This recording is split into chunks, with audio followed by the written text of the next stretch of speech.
जैसे ही सुमित्रा जी की फोन की घंटी बजी तो घर के सब लोग सुमित्रा जी के आसपास इकट्ठा हो गए। सबके चेहरों पर चमक थी। वह जानती थी कि सभी कोई न कोई फरमाइश करने के लिए फोन के पास आए हैं, क्योंकि हमेशा से ऐसा ही तो होता आया था। राम किशन जी जब से कनाडा गए थे, तब से ही जब भी वह फोन करते तो फरमाइश की एक लंबी लिस्ट उन्हें थमा दी जाती थी। सोचते हुए सुमित्रा जी ने मुस्कुराकर कॉल रिसीव किया तो दूसरी ओर से राम किशन जी ने सबके हाल चाल पूछे और फिर बोले, मैं इंडिया वापस आ रहा हूँ। राम किशन जी के इतना कहते ही सबको जैसे सांप सूंघ गया था। कुछ देर पहले चमकने वाले सबके चेहरे एकदम से मुरझा गए। क्यों माँ? पापा अच्छी भली नौकरी छोड़कर वापस क्यों आ रहे हैं? आपको तो पता है इंडिया के हालात कैसे हैं। यहाँ तो मरते दम तक कमाई करनी पड़ती है। बड़े बेटे ने घबराते हुए कहा। बेटे की बात सुनकर दूसरी ओर राम किशन जी कुछ पल के लिए खामोश हो गए, फिर हिम्मत करते हुए बोले, बस अब मुझसे परदेश में और नहीं रहा जाता। कनाडा आए हुए मुझे पूरे 20 साल हो चुके हैं। अब मैं वापस अपने बच्चों के बीच आना चाहता हूँ। तुम लोग भी तो मुझे बहुत प्यार करते होंगे। बस इसीलिए मैं चाहता हूँ कि अपनी बाकी की बची हुई जिंदगी अपने बच्चों के साथ व्यतीत करो। राम किशन जी ने प्यार भरे स्वर में कहा, लेकिन सबको जैसे लकवा मार गया हो। कुछ देर पहले जो बेटे बहू आस पास जमा हो रहे थे, वह सब धीरे धीरे तितर बितर होने लगे।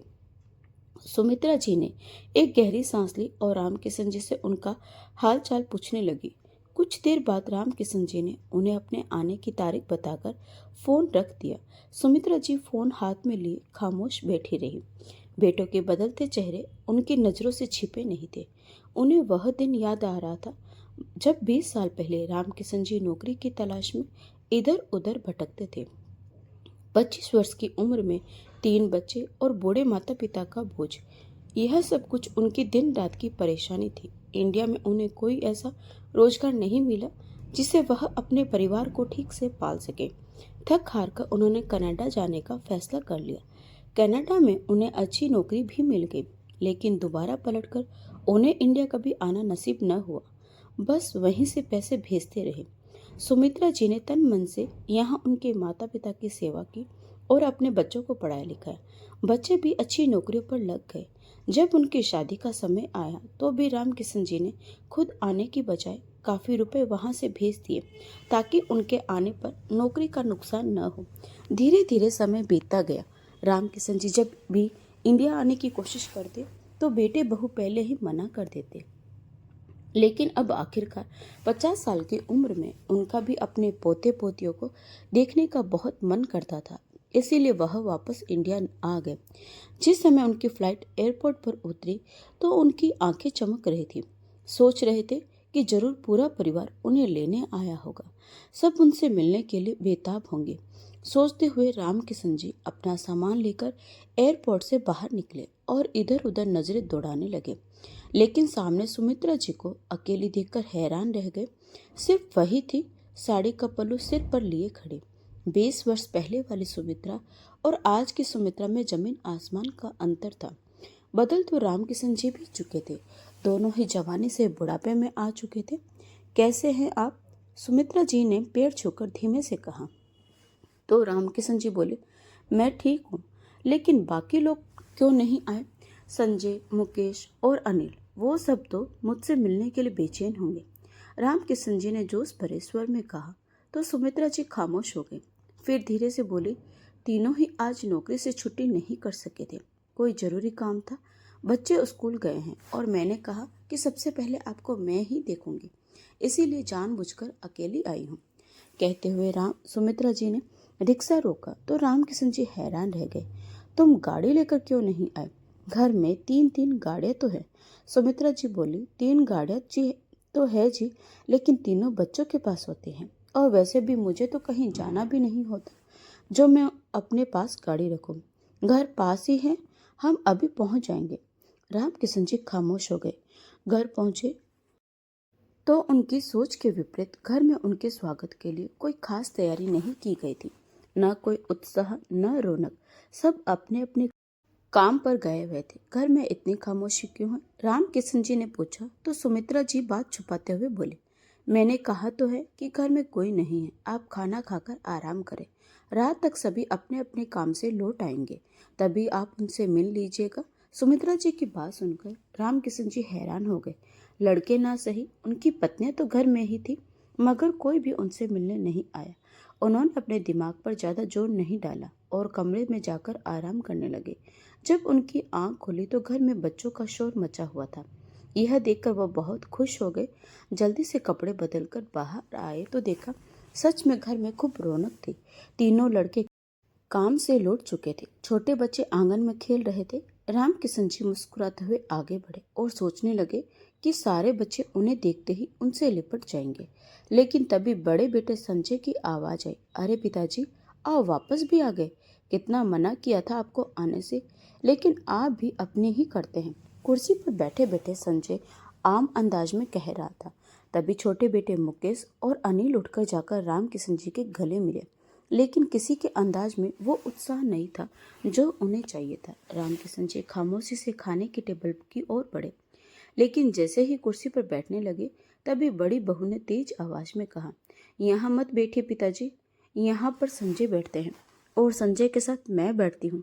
बहू के मुंह से ऐसी बातें सुनकर रामकिशन जी को शर्मिंदगी सी होने लगी। वह खामोशी से कुर्सी से हट गए। संजय जाकर वहीं आराम से बैठ गए। धीरे धीरे सब अपनी अपनी कुर्सियों पर बैठ गए, लेकिन रामकिशन जी के लिए कोई कुर्सी खाली न बची।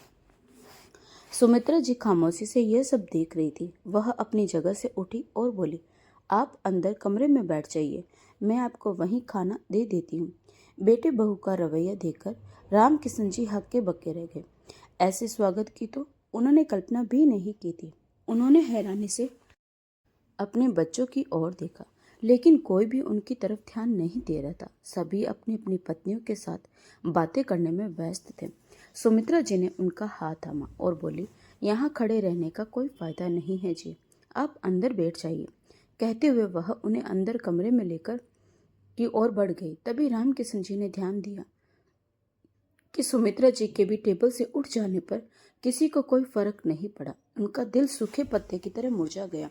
कमरे में जाते ही उन्होंने सुमित्रा जी से कहा, क्या बच्चे मेरे आने से खुश नहीं हैं? सुमित्रा जी चुप सी हो गई। फिर उन्हें सांत्वना देते हुए बोले, दरअसल बच्चे चाहते हैं कि आप अभी कुछ समय और कनाडा में गुजार ले। मुकेश कारोबार करना चाहता था, उसके लिए उसे रुपयों की जरूरत थी। संजय को भी एक नया प्लॉट खरीदना था, उसके लिए उसे भी पैसे चाहिए थे। इसीलिए आपके जल्दी वापस आने से वह थोड़ा मायूस हो गए हैं। सुमित्रा जी ने बात को जितना हल्का बना सकती थी उतना बनाकर रख दिया था, मगर रामकिशन जी का दिल संतुष्ट नहीं हो पाया। उन्होंने कहा, सुमित्रा, मैंने जिंदगी भर पैसे ही तो कमाए हैं, अब मेरा भी दिल करता है कि मैं अपनी बाकी की जिंदगी तुम सबके साथ गुजारूं। सुमित्रा जी खामोश बैठी रही। कुछ देर बाद जब रामकिशन जी का दिल थोड़ा हल्का हुआ तो सुमित्रा जी बोली, मैं आपके लिए खाना लाती हूँ, आपने सुबह भी कुछ नहीं खाया था। वह कमरे से बाहर आई तो डाइनिंग टेबल खाली पड़ी थी। सब लोग खाना खाकर उठ चुके थे, सिर्फ बड़ी बहू बर्तन समेट रही थी। उसे देखकर सुमित्रा जी ने कहा, बेटा, अपने पिताजी के लिए खाना तो निकाल दो। तो बड़ी बहू चौंकते हुए बोले, अरे, खाना तो बचा ही नहीं, सारी रोटियां खत्म हो गई, सब्जी भी नहीं बची।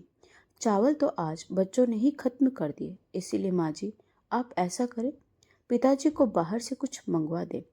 अपने अंदाज में बोलकर बहू बर्तन समेटकर अपने कमरे में चली गई। सुमित्रा जी सोचने लगी कि अगर वह यह बात अंदर जाकर रामकिशन जी को बताएगी तो वह और भी ज्यादा टूट जाएंगे। उन्होंने सोचा, छोटे बेटे से कह देती हूँ, वह बाहर से खाना मंगवा देगा। सोचते हुए सुमित्रा जी धीरे धीरे चलते हुए छोटे बेटे अनिल के कमरे के पास पहुंची। जैसे ही उन्होंने दरवाजा खोलने के लिए हाथ आगे बढ़ाया, अंदर से अनिल की आवाज आ रही थी, यार, अब मैं क्या कर सकता हूँ? अगर पिताजी वापस आ गए हैं तो मजबूरी है, बर्दाश्त कर लो। मैं तो खुद उनकी हरकतों से तंग हूँ। इतने साल उनके बगैर ही जिंदगी गुजारी है। मुझे तो वो हमारे घर में बैठे हुए बिल्कुल एक अजनबी इंसान लगते हैं। बताया भी था उन्हें कि मुझे प्लॉट लेना है, लेकिन मजाल है कि उनके कान पर जूं तक रेंगी हूँ। अपनी ऐश करती जिंदगी से लौटकर अब यहाँ आकर बैठे हैं। बच्चों का तो कभी सोचा ही नहीं। बेटे की बात सुनकर सुमित्रा जी हैरान रह गई। यहाँ तो सभी उनके और रामकिशन जी के खिलाफ हो गए थे। वह अब क्या कर सकती थी? खामोशी से अपने कमरे में चली गई। रामकिशन जी जो खाने के इंतजार में बैठे थे, सुमित्रा जी को खाली हाथ आते देखकर अंदर तक टूट गए। वह बोली, मैं आपके पास आकर बैठ गई थी तो खाना खत्म हो गया। आप ऐसा करो, यहाँ पास के एक होटल है, वहाँ से अपने और मेरे लिए खाना ले आओ। सुमित्रा जी ने शर्मिंदा होते हुए कहा। तो रामकिशन जी के दिल पर जैसे बोझ सा पड़ गया। वह खामोशी से उठे और पैसे लेकर घर से बाहर निकल गए। गलियों का तो उन्हें कुछ पता नहीं था, लेकिन 2-3 गलियां मुड़ने के बाद उन्हें होटल मिल गया। वहां से खाने के नाम पर उन्हें पतली सी दाल और मोटी मोटी रोटियां मिली, जो वह घर ले आई। रोटियां न तो रामकिशन जी से खाई गई और न ही सुमित्रा जी से। दोनों ने बड़ी मुश्किल से खाना खाया और खामोशी से सो गए। दिन इसी तरह गुजरने लगे। घर में किसी को भी रामकिशन जी के वापस आने पर कोई खुशी नहीं थी। इस बात का रामकिशन जी को भी अच्छी तरह एहसास हो रहा था। सभी उनसे ऊपरी दिल से बात करते। उनका दिल चाहता कि वह पूछे, 20 साल जो मैंने मेहनत करके पैसे भेजे, उसका कोई ऐसा नहीं मानता। जीवन की हैसियत भी घर में बहुत साधारण सी थी। दिल चाहता तो उन्हें खाना दे दिया जाता, वरना वह दोनों भूखे ही रह जाते। एक दिन दोनों पति पत्नी बैठे बैठे टीवी पर न्यूज़ देख रहे थे।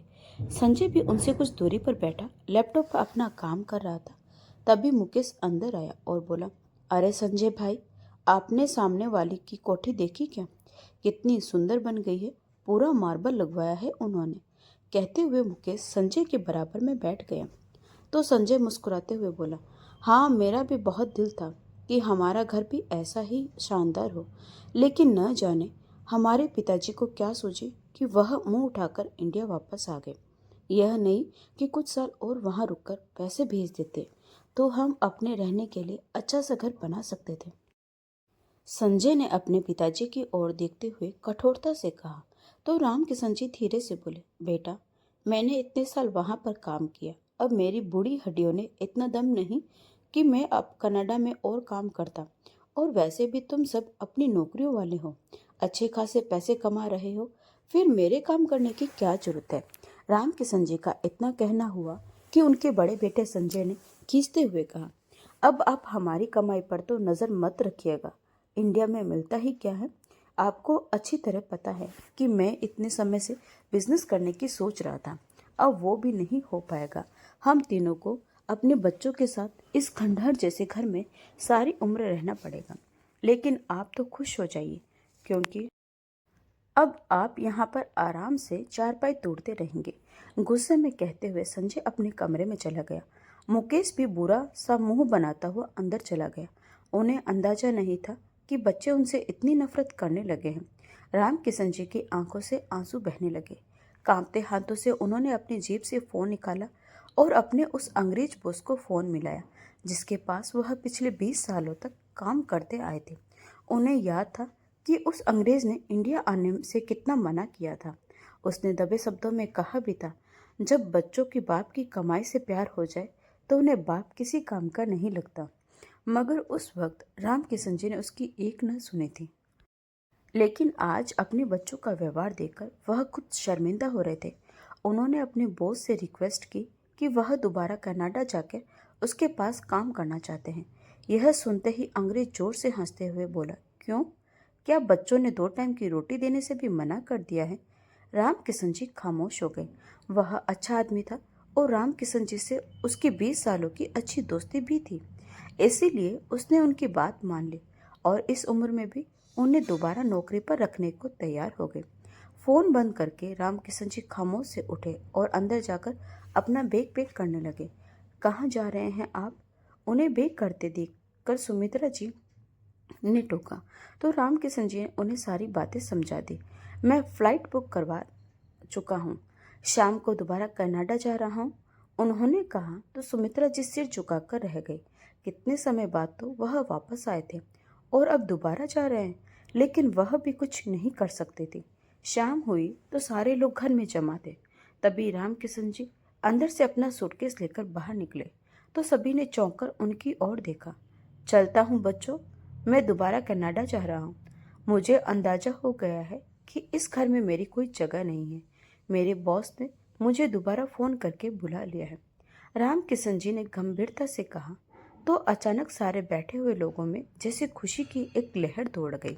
संजय जो सुबह उनसे बदतमीजी करके गया था वह एकदम से उठा और राम किशन जी के गले लगते हुए बोला, विश्वास नहीं हो रहा पिताजी। यह तो बहुत खुशखबरी दी है आपने। पहले बताया होता कि आप जाने वाले हैं तो हम आपके लिए शानदार पार्टी रखते।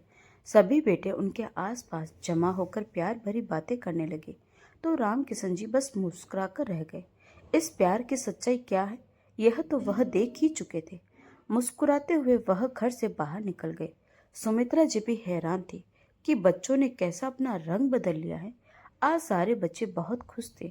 संजय फिर से अपने बिजनेस की बातें करने लगा। मुकेश बोला, जैसे ही पिताजी ने पैसे भेजे हम सामने वाली कोठी खरीद लेंगे और सारे वहीं शिफ्ट हो जाएंगे। सुमित्रा जी खामोशी से अंदर अपने कमरे में चली गई। अब घर में दोबारा इंतजार किया जाने लगा कि कब राम किशन जी कनाडा से रुपए भेजे। लेकिन अब राम किशन जी ने घर में फोन करना बंद कर दिया था।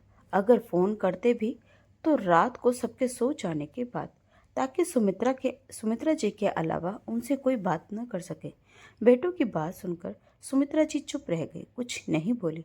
ऐसे ही 6 महीने गुजर गए, लेकिन राम किशन जी ने बाहर से कोई पैसा नहीं भेजा। अब उनके तीनों बेटे झुंझुला गए थे। यार मुकेश, पिताजी को फोन करके पता तो करो, आखिर वो गए कहाँ हैं। मैंने तो बिजनेस भी शुरू कर दिया है, अब मुझे पैसों की बहुत जरूरत है। गुस्से में संजय ने कहा। सुमित्रा जी भी एक तरफ बैठी चुपचाप सब कुछ सुन रही थी। 6 महीने का समय खामोशी से गुजर गया। सामने वाली कोठी बनकर पूरी तरह तैयार हो चुकी थी। संजय बेबसी भरी नजरों से उस कोठी को देखता रहता। तीनों भाइयों की एक ही इच्छा थी कि वह कोठी खरीद ले। कोठी पर लगा हुआ फॉर सेल का बोर्ड उन्हें चिढ़ाता रहता था। एक दिन संजय उठा तो हैरान रह गया, क्योंकि कोठी का दरवाजा खुला था और दरवाजे के ऊपर लगा फॉर सेल का बोर्ड भी हट चुका था। लगता है यह कोठी बिक चुकी है। संजय के मुंह से उदासी भरी आवाज निकली। बाकी बेटे बहू और बच्चे भी आसपास जमा हो गए थे और हसरत भरी नजरों से उस कोठी को देखने लगे, जहां कोई नया नया शिफ्ट हुआ था, क्योंकि बिल्कुल नया फर्नीचर ट्रक से उतारकर नौकर घर के अंदर रख रहे थे। लगता है कोई बहुत अमीर आदमी आया है जिसने यह कोठी खरीदी है। सामान भी तो देखो कितना मंगवाया है। संजय की पत्नी लालच भरी नजरों से देखते हुए बोली। कुछ देर तक देखते रहने के बाद भी उन्हें अंदाजा नहीं हुआ कि वह कोठी किसने खरीदी है। खामोशी से सब लोग घर के अंदर आ गए। शाम को संजय की पत्नी सुनीता खाने की तैयारी कर रही थी कि तभी अचानक उनके पड़ोस में रहने वाली शर्मा आंटी आ गए। तो सुनीता ने बुरा सा मुंह बनाते हुए कहा, क्या बात है आंटी जी, आज क्या चाहिए आपको। तो शर्मा आंटी कहने लगी, अरे नहीं भाई, अब मुझे तुम्हारे पास आने की क्या जरूरत है। मैं तो सुमित्रा जी से मिलने आई थी। सुमित्रा सामने वाले घर में शिफ्ट हो गई है, तो मैं तो सिर्फ यह पूछने आई थी कि तुम लोग उनके साथ क्यों नहीं गए। शर्मा आंटी की बात सुनकर सुनीता एकदम से चौंक उठी और बोली, क्या कहा आपने, माजी कहाँ गई है, कौन से सामने वाले घर में शिफ्ट हो गई है। वो तो यही थी। बोलते बोलते सुनीता अचानक बीच में ही रुक गई। उसे ख्याल आया कि सुबह से सुमित्रा जी घर में कहीं दिखाई भी नहीं दी। उनका अस्तित्व इस तरह फालतू था कि किसी को फर्क ही नहीं पड़ा कि वह सुबह से कमरे से बाहर निकली भी है या नहीं। अरे लो, तुम उनकी बहू हो, तुम्हें पता ही नहीं। सुबह ही तो सुमित्रा जी ने यह सामने वाली कोठी खरीदकर अपने नाम की है और इतना अच्छा फर्नीचर मंगवाकर अंदर सेट करवाया है। बिल्कुल राजाओं जैसा घर लग रहा है। आज उन्होंने पूरे मोहल्ले को दावत पर बुलाया है। भाई रामकिशन जी के दोबारा कनाडा जाने से तो ठीक ठाक दौलत आ गई थी, इसीलिए तो उन्होंने इतना बड़ा घर खरीद लिया है। शर्मा आंटी खुशी से चहकते हुए कह रही थी और सुनीता के ऊपर तो जैसे कोई आसमान ही टूट पड़ा था। धीरे धीरे करके सब लोग शर्मा आंटी के आसपास जमा हो गए। मुकेश भागकर माँ के कमरे में गया तो वहां सुमित्रा जी नहीं थी। लो, तुम में से किसी को खबर ही नहीं, भगवान ऐसी औलाद किसी को न दे। शर्मा आंटी मुंह बनाते हुए घर से बाहर निकल गई। सबने लपक कर दरवाजा खोला और बाहर झांक कर देखा तो सच में सामने वाली कोठी के बाहर हलवाई खाना बना रहे थे। माँ ने यह कोठी कब खरीदी, यह सोचकर तीनों भाई हैरान हो रहे थे। उन्हें कुछ समझ नहीं आ रहा था। जल्दी तैयार हो जाओ। जब सारा मोहल्ला कोठी में जा रहा था तो आखिर वह हमारी माँ की कोठी है। अब हम भी वहीं उनके साथ रहेंगे। शायद माँ ने हमें सरप्राइज देने के लिए यह सब किया है। अचानक से संजय ने खुशी भरे अंदाज में कहा तो सबके चेहरों पर खुशी की लहर दौड़ गई। सब फटाफट अपने अपने कमरों में तैयार होने लगे। बाहर निकले तो कोठी किसी दुल्हन की तरह सज चुकी थी। चलो चलो, अब हम इस पुराने मकान में नहीं रहेंगे। हम तो माँ पिताजी को ऐसे ही समझते थे, लेकिन माँ ने हमें इतना बड़ा सरप्राइज दिया है, संजय ने खुशी से कहा। और सब लोग उस कोठी की ओर चल दिए। अंदर जाकर देखा तो सुमित्रा जी महंगी साड़ी पहने एक बड़े से सोफे पर बैठी हुई थी। मोहल्ले के सब लोग अपनी मर्जी से खाना निकालकर खा रहे थे। हम लोग आम लोगों की तरह खाना क्यों खाएंगे? सीधा माँ के पास चलो, वो तो हमें डाइनिंग टेबल पर खाना खिलाएगी, संजय ने गर्व से कहा। और सब लोगों के बीच से रास्ता बनाते हुए सीधे सुमित्रा जी के सामने जाकर खड़े हो गए। माँ, आपने हमें इतना बड़ा सरप्राइज दिया कि खुशी के मारे हमें यकीन ही नहीं हो रहा। यह कोठी खरीदने की तो हमारी वर्षों पुरानी इच्छा थी। आपने तो हमारी यह इच्छा भी पूरी कर दी, तीनों भाइयों ने एक साथ कहा। तो सुमित्रा जी धीरे से मुस्कुराई और बोली, तुम लोगों को कोई गलतफहमी हुई है। यह कोठी मैंने नहीं खरीदी, बल्कि इसके असली मालिक तो वह है। सुमित्रा जी ने एक और इशारा किया। तीनों बेटों ने चौंक कर देखा तो सामने ही महंगे कपड़ों में राम किशन जी धीरे धीरे चले आ रहे थे। उनके चेहरे पर बड़ी सी मुस्कुराहट थी। मोहल्ले के सारे लोग उनसे बड़े सम्मान के साथ मिल रहे थे। पिताजी, अरे यह कब वापस आ गए? और उन्होंने यह कोठी कैसे खरीदी? संजय के मुंह से निकला। तब तक राम किशन जी भी धीरे धीरे चलते हुए उनके पास आ गए। तीनों भाइयों ने उनके गले लगते हुए कहा, धन्यवाद पिताजी, आपने कनाडा वापस जाकर दोबारा हमारे लिए इतने पैसे कमाए ताकि आप हमारे लिए यह कोठी खरीद सके। मुझे पता था कि आप यह सब जरूर करेंगे, मुकेश ने कहा। लेकिन पिताजी, तो राम किशन जी मुस्कुराते हुए बोले, नहीं बेटा, बिल्कुल नहीं। यह घर तो मैंने अपने और सुमित्रा के लिए खरीदा है। जिस तरह तुम्हारे घर में मैं और सुमित्रा के लिए कोई जगह नहीं थी, हमारे लिए खाना भी नहीं बचता था, बिल्कुल उसी तरह मेरी इस कोठी में तुम लोगों के लिए कोई जगह नहीं है। मोहल्ले के सभी लोग यहाँ आए हैं और खाना खा रहे हैं। तुम लोग भी उनके साथ खाना खाकर वापस अपने घर चले जाओ। इससे ज़्यादा रुकने की यहाँ पर तुम्हें कोई ज़रूरत नहीं है। यह सुनते ही तीनों भाइयों पर तो जैसे आसमान ही टूट पड़ा हो। वह कुछ बोलते उससे पहले ही लोगों ने उन्हें धक्के देते हुए एक तरफ कर दिया। सब लोग खाना खाकर विदा हो गए, लेकिन वह तीनों भाई अपने बीवी और बच्चों के साथ अभी अभी एक तरफ कोने में खड़े थे। तभी नौकरों ने आकर उन्हें पीछे हटाते हुए कहा, अगर आप लोगों को खाना खाना है तो सामने खाना रखा है, खा लीजिए, नहीं तो मालकिन और साहब के सोने का समय हो गया है, घर को बंद करना है। नौकरों की बात सुनकर तीनों भाई अपना समूह लेकर घर वापस आ गए। अब तीनों लड़के सिवाय पछतावे के और कुछ नहीं कर सकते थे, क्योंकि उन्होंने खुद अपने हाथों से अपने पैरों पर कुल्हाड़ी मारी थी।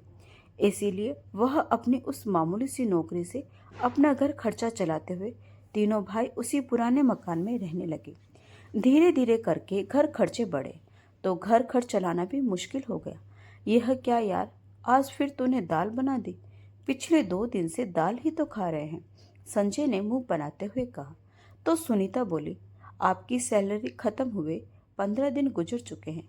यह तो मुकेश भाई ने थोड़े से पैसे दिए थे जिससे घर चल रहा है, ऐसे में अब रोज दाल ही खानी पड़ेगी। तीनों भाई परेशान सूरत लिए बैठे। जैसे तैसे करके वह पतली दाल खाने ही लगे थे, तभी बेल बजी। अनिल झुंझुलाता हुआ उठा और जाकर दरवाजा खोला। सामने एक छोटा सा बच्चा ट्रे हाथ में लिए खड़ा था। अंकल, सामने वाली आंटी ने आपके लिए खाना भेजा है। अनिल हैरानी से देखा। सड़क के दूसरे किनारे खुले दरवाजे पर सुमित्रा जी खड़ी थी। जैसे उन्होंने अनिल को ट्रे पकड़े देखा, वह फौरन अंदर चली गई। अनिल को भी एक झटका सा लगा। माँ बाप ने तो उसे कब का रिश्ता तोड़ लिया था, तो फिर आज यह खाना कैसे भेजा? वह हैरत से ट्रे लेकर अंदर चला आया। जहाँ सब लोग बैठे हुए थे। माँ ने तो यह खाना भेजा है। यह सुनते ही सबके चेहरे पर खुशी दौड़ गई। ट्रे में कई तरह की डिशेस रखी थी, बिरयानी, कढ़ाई पनीर, सलाद, रायता और मीठा। यूं लगता था जैसे सुमित्रा जी ने किसी दावत के लिए खास बनवाया हो। अनिल की आंखों से आंसू बहने लगे। उसने कहा, माँ का दिल नरम हो गया है, चलो सब उनसे माफी मांगते हैं। जल्दी जल्दी ट्रे में रखा खाना खाकर वह सभी सुमित्रा जी के घर के सामने आ खड़े हुए। सबकी हालत ऐसी थी जैसे गरीब भिखारी हो। थोड़ी देर के बाद दरवाजा खुला। तीनों भाई लपक कर घर के अंदर पहुंच गए। सबके कदमों में तेजी आ गई। सुमित्रा जी ने भी उन्हें आते हुए देख लिया। उन्होंने अपने हाथ में ली हुई फोटो खामोशी से दाईं ओर रख दी। तीनों भाई जाते ही माँ के पैरों से लिपट गए। माँ, हमें माफ कर दो, हमसे बहुत बड़ी गलती हो गई। हमने आप दोनों का ख्याल नहीं रखा, लेकिन भगवान के लिए हमारे हाल पर दया करें। हम अब आप दोनों के बगैर नहीं रख सकते। तीनों भाई गिड़गिड़ाए जा रहे थे। बच्चों की ऐसी हालत देखकर सुमित्रा जी की आंखों से आंसू बहने लगे। वह भी माँ थी। बच्चों के बगैर इतने समय कैसे रह रही थी, यह तो उसका दिल ही जानता था। नाती पोते भी दादे दादी करते हुए उनसे लिपट गए। अपने बच्चों को तो शायद वह माफ नहीं करती, लेकिन पोते पोतियों की शक्ल देखते ही वह सब कुछ भूल गई।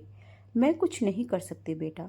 इस घर में तुम लोग उस समय तक नहीं रह सकते जब तक तुम्हारे पिताजी तुम्हें माफ नहीं कर देते और वह तुम्हारे बारे में कुछ नहीं सुनते। सुमित्रा जी ने बेबस होकर कहा। ठीक उसी समय दरवाजे के बाहर गाड़ी रुकने की आवाज आई। रोते हुए संजय ने अपनी आंखें साफ की। मुकेश और अनिल भी उठ खड़े हुए। खुले दरवाजे से रामकिशन जी अंदर आ रहे थे। सफेद रंग के सूट में उनका व्यक्तित्व बहुत रूपदार लग रहा था। तीनों बेटे अपने आप एक कदम पीछे हट गए। रामकिशन जी के चेहरे पर गुस्सा साफ झलक रहा था। इन तीनों के यहाँ आने की हिम्मत कैसे हुई? रामकिशन जी ने गुस्से से बोला, लेकिन उनकी आवाज दुख के मारे लड़खड़ा रही थी। तभी अचानक ही सुमित्रा जी उठ खड़ी हुई। बस करो जी, मैं अपने बच्चों से अब और ज्यादा दूर नहीं रह सकती। भगवान ने आपको इतनी दौलत दी है। अगर आपको कनाडा में कुछ समय परेशानी में गुजरा तो आज उसका फल भी मिल चुका है। अब अपने बच्चों पर दया करें। उनके घर में खाने को कुछ भी नहीं होता। इन सब की हालत देखो, समय से पहले बूढ़े दिखने लगे। मेरे बच्चे, अब मेरे घर के दरवाजे अपने बच्चों पर बंद ना करें। कहते कहते सुमित्रा जी का गला भर आया।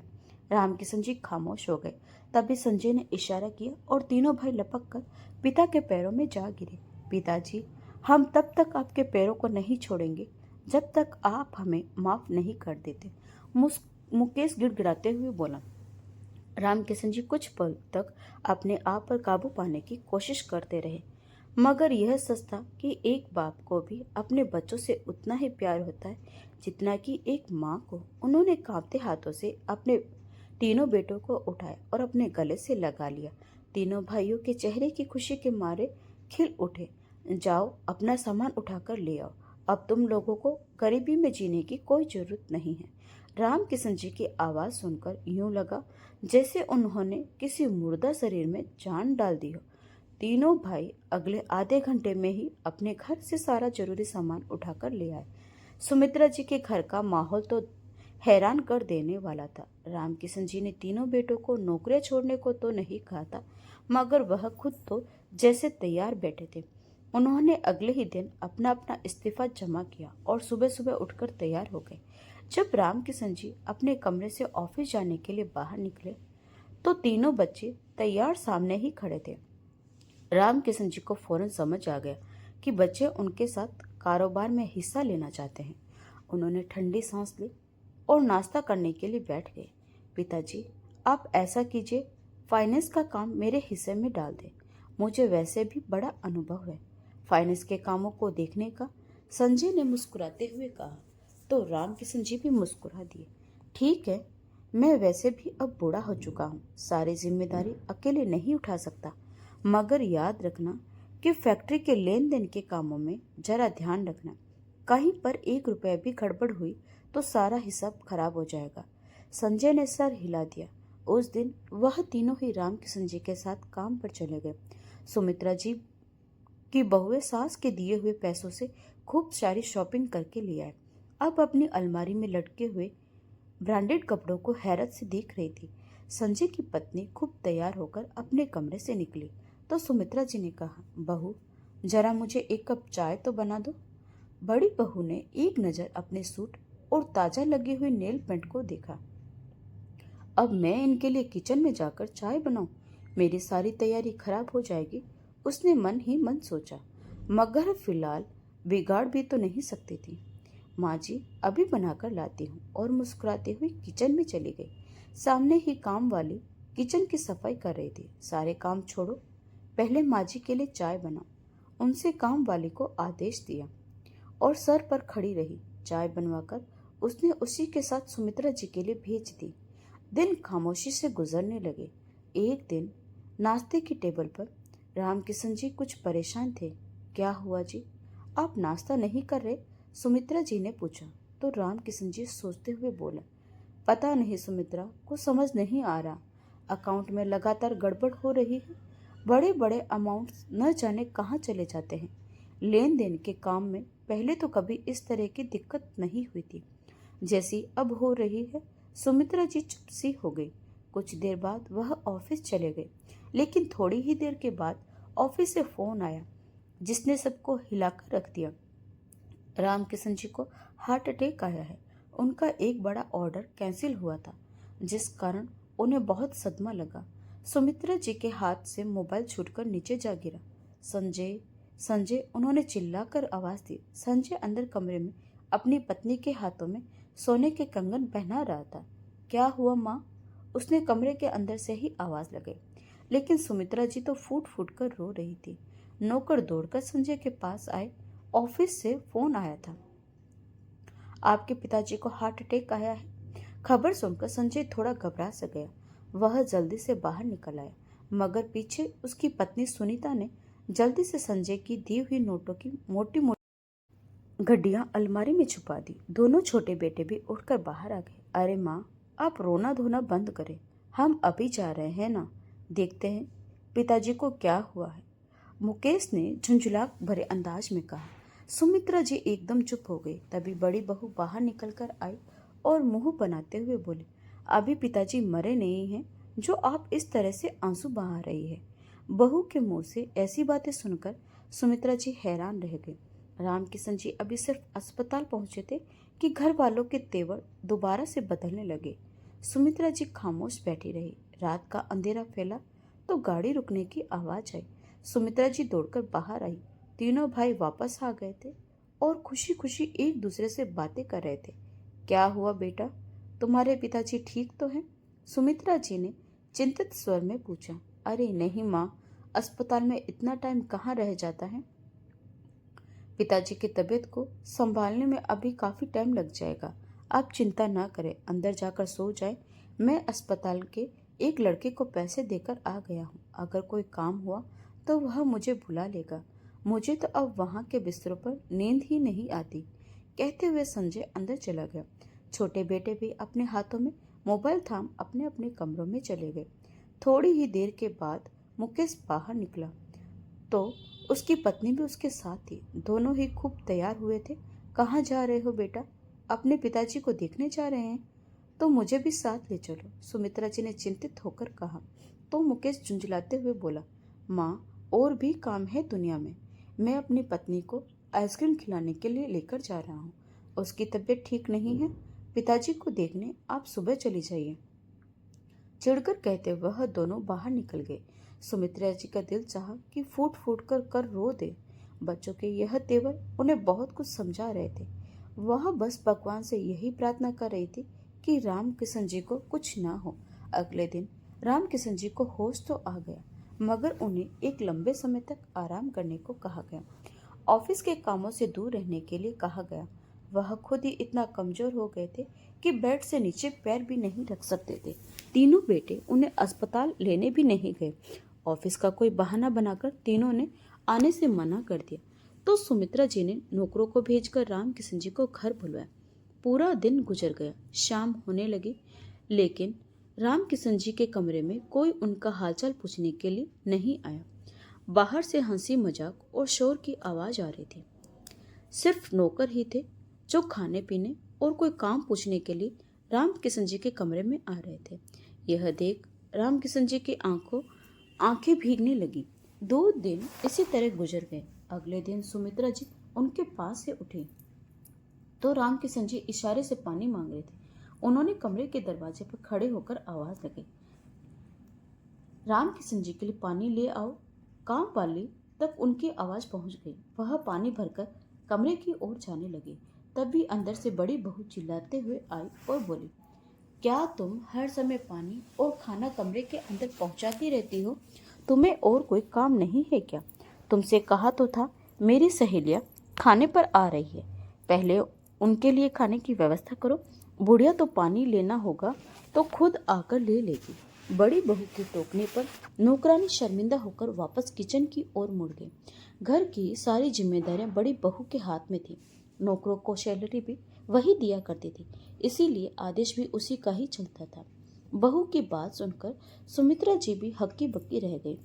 तो यह सब कुछ सिर्फ इसीलिए था कि बेटे और बहू उनके पास शर्मिंदगी के कारण नहीं आए थे, बल्कि उन्हें यह दौलत और राजपाट चाहिए था जो उनके माँ बाप के पास था। राम किशन जी बार बार पानी मांग रहे थे।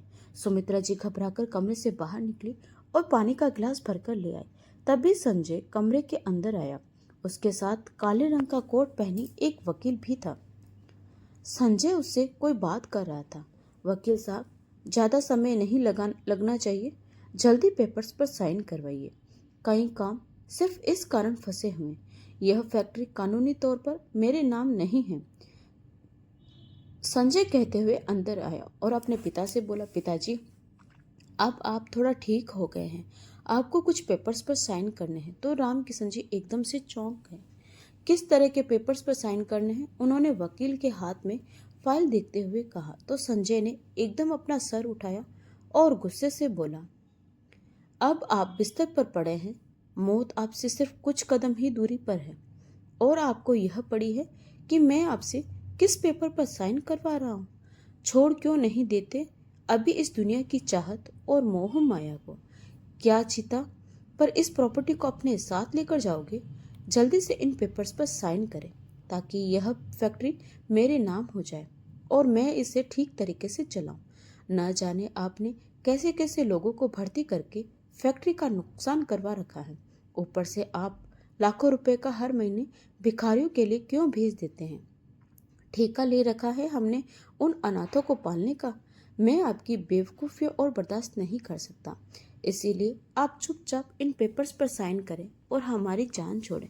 संजय की बात सुनकर राम किशन जी गले से कोई आवाज़ नहीं निकली, मगर सुमित्रा जी को बहुत गुस्सा आया। वह तुम किस तरह से बात कर रहे हो अपने पिताजी से? देख नहीं रहे कि वह पहले ही कितना बीमार है और तुम यह फैक्ट्री अपने नाम करवानी है? क्या तुम भूल गए हो कि यह फैक्ट्री सिर्फ इनकी है, तुम लोगों में से किसी की नहीं? इतना सुनते ही संजय गुस्से से बोला, तो फिर ठीक है, मैं फैक्ट्री जाना छोड़ देता हूँ। मुकेश और अनिल से भी कह दूंगा कि वह भी कोई फैक्ट्री ना जाए। फिर मैं देखता हूँ कि पिताजी किस तरह उस फैक्ट्री को चलाते हैं। यह तो बिस्तर पर पड़े रहते हैं, आप जाकर बैठ जाइएगा। फैक्ट्री में 2 टाइम की रोटी के लाले ना पड़ जाए तो मेरा नाम बदल देना। संजय ने गुस्से से कहा तो सुमित्रा जी दंग रह गए। राम किशन जी ने हाथ उठाकर मना कर दिया, इस वकील को कहो यहाँ से चला जाए, मेरा अपना वकील है। आज शाम मैं उसे बुला लूंगा तो पेपर साइन करवाने हैं उनके सामने होंगे। यह सुन संजय के चेहरे पर खुशी फैल गई। तो आखिरकार पिताजी मान ही गए। फैक्ट्री उसके नाम करने को ही थी, उसे वकील को भेजने में क्या परेशानी हो सकती थी। वह जल्दी से वकील को पकड़कर बाहर ले गया तो राम किशन जी की आंखों से आंसू बहने लगे। सुमित्रा जी भी खामोश हो गई। शायद उन्होंने बच्चों को वापस बुलाकर गलती कर दी थी। शाम हुई तो वकील घर के अंदर आया। अरे अरे वकील साहब, जल्दी से आइए, आपने बड़ा इंतजार करवाया है। संजय लपक कर आगे बढ़ा, लेकिन वकील गंभीरता से राम किशन जी के कमरे की ओर बढ़ता चला गया। वकील साहब, यह रहे पेपर्स, मैंने पहले ही बनवा लिए हैं, आप इन्हें देख ली। जहाँ जहाँ पिताजी के साइन करवाने हैं आप करवा लीजिए। संजय ने अपने हाथ में ली हुई फाइल बड़ी खुशी से वकील की ओर बढ़ाए तो वकील ने कहा, किसी पेपर्स की कोई जरूरत नहीं है। रामकिशन जी ने पहले ही सारे पेपर्स बनवा रखे हैं। आज उन्होंने मुझे यहाँ बुलवाया सिर्फ इसीलिए है कि मैं वह सारी चीजें आपके सामने रख दूं। वकील साहब ने कठोर लहजे में कहा। तो संजय समेत सारे लोग उठ खड़े हुए। क्या पिताजी ने पहले सब चीजें हमारे नाम कर दी? मेरे नाम पर क्या किया है? मुझे तो यह घर चाहिए। शुरू से ही मुझे यह कोठी बहुत पसंद है, संजय ने खुशी से चकते हुए कहा। तो मुकेश बोला, अरे ऐसे कैसे? यह कोठी तुम ले लोगे? हमारा भी हिस्सा है इस घर में। तो संजय चिल्लाकर बोला, पिताजी की फैक्ट्री तो मैं ही संभालता हूँ, इसीलिए वह मेरे ही नाम होगी। आप कितना कारोबार संभालते हैं संजय भैया? मैंने खुद देखा है आपको अकाउंट में घपला करते हुए, और मोटी मोटी गड्डियां लाकर भाभी को देते हुए रहते हैं। इसीलिए तो आपने अपना एक फ्लैट भी ले लिया। आप छुप छुप कर पिताजी की दौलत और जायदाद पर कब्जा करना चाहते हैं, लेकिन मैं ऐसा नहीं होने दूंगा। पिताजी की फैक्ट्री तो मेरे नाम ही होगी, छोटे बेटे अनिल ने झुंझलाकर कहा। रामकिशन जी खामोशी से यह सब कुछ देख रहे थे। अचानक ही उन्होंने अपना हाथ उठाया। चुप हो जाओ, और वकील साहब को इशारा कर दिया। तो वकील ने बोलना शुरू किया। जब आप लोग सामने वाले घर में रहते थे तो रामकिशन जी की एक बार तबीयत खराब हुई थी, तभी उन्होंने अपनी वसीयत बनवा ली थी। इस वसीयत के हिसाब से यह घर और फैक्ट्री सुमित्रा के नाम पर है। उनकी मर्जी से ही इस जायदाद का बंटवारा होगा, लेकिन अगर वह ना चाहे तो इस फैक्ट्री और घर में से आप एक ईंट तक अपने नाम नहीं कर सकते। बल्कि अगर वह आप लोगों को इस घर से निकालना चाहे तो अभी और इसी समय निकाल सकती हैं। आपका इस घर पर कोई अधिकार नहीं होगा। वकील साहब ने वसीयत पढ़कर सुनाई तो संजय समेत सबको सांप सूंघ गया था। यह सब क्या है पिताजी? आपने हमारे नाम पर कुछ भी क्यों नहीं रखा?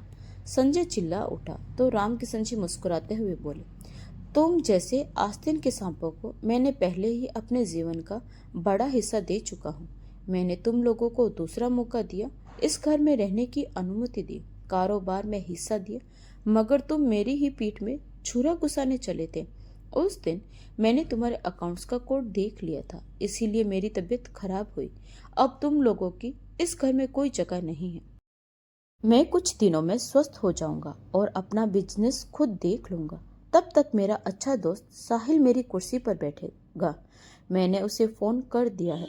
रामकिशन जी ने मुश्किल से अपनी बात पूरी की। तीनों भाई सर पकड़कर बैठ गए, मगर अब रामकिशन जी और सुमित्रा जी इन तीनों पर कोई दया नहीं दिखाने वाले थे। नौकरों ने रामकिशन जी के आदेश पर उन सबको घर से बाहर निकाल दिया। अच्छा था कि उनका पुराना घर अभी तक बिका नहीं था। इतने दिन तक शानदार जिंदगी गुजारने के बाद थके टूटे कदमों से वह सब अपने घर में आए तो धूल और मिट्टी ने उनका स्वागत किया।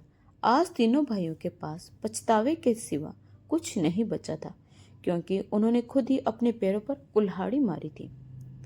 तो दोस्तों, आपको यह कहानी कैसी लगी कमेंट करके जरूर बताएं, और अगर कहानी अच्छी लगी हो तो प्लीज़ वीडियो को लाइक, शेयर और सब्सक्राइब जरूर करें। तो मिलते हैं एक नई कहानी के साथ। तब तक के लिए आपका बहुत बहुत धन्यवाद।